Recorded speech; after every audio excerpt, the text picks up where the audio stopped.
Everyone, আজকে বানাবো সজনে ফুলের বড়া। আর এই সজনে ফুলের বড়াটা আমি বেসন দিয়েই বানাচ্ছি। এখানে সজনে ফুলটাকে একটু হাত দিয়ে চটকে নিয়েছি, বেশি কিছু দিচ্ছি না। ইনগ্রিডিয়েন্টসের মধ্যে ছিল এখানে বেসন দিয়েছি, নুন, হলুদ, কাঁচা লঙ্কা কুচো আর একটু জিরে গুঁড়ো।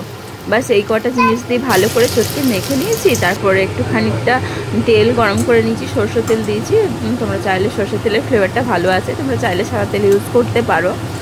আর তারপরে তেলটা দেওয়ার পর তেলটা যখন ধোঁয়া উঠতে শুরু করলো তখন আমি বড়াগুলো দিয়ে দিয়েছি। সামনে যে 4টে করেছি এগুলো আমার পুচকি বাবুর জন্য, যে লঙ্কা খাই না, আর বাকিগুলো আমি লঙ্কা দিয়ে করছি। সজনে ফুলে একটু লঙ্কা দিলে টেস্টটা খুব ভালো আসে। এবার খানিকক্ষণ হয়ে যাওয়ার পর লো টু মিডিয়াম ফ্লেমে আমি ভাজছি, কারণ হাই করে দিলে উপরটা পুড়ে যাবে আর নিচেরটা মানে ভিতরের পোর্শনটা কাঁচা থেকে যাবে, তাই লো টু মিডিয়ামে এখানে ভাজছি। কিছুক্ষণ হয়ে গেছে, ওই 1.5 থেকে 2 মিনিট হয়ে যাওয়ার পর আমি উল্টে পাল্টে দিচ্ছি।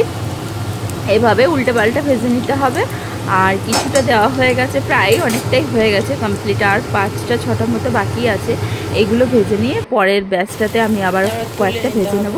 তো এই ছিল আজকের সজনে ফুলের বড়ার রেসিপি। অনেকেই জানো হয়তো, অনেকে এমনও আছে যারা জানে না এই রেসিপিটা, শুনেছে হয়তো, খেয়েছে হয়তো, বানাতে জানে না। তো আমি তাদের জন্যই বানালাম। যারা জানো তারাও দেখে নিয়ে লাইক করে দিও, আর যারা জানো না তারা তো অবশ্যই লাইক করে দিও। তো আজকে এই ছিল আমার ভিডিও। পরবর্তী আবার একটা সুন্দর সিম্পল রেসিপি নিয়ে ফিরে আসছি।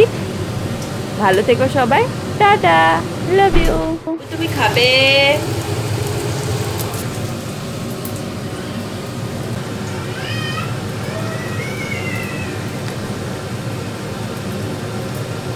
খুব টেস্টি।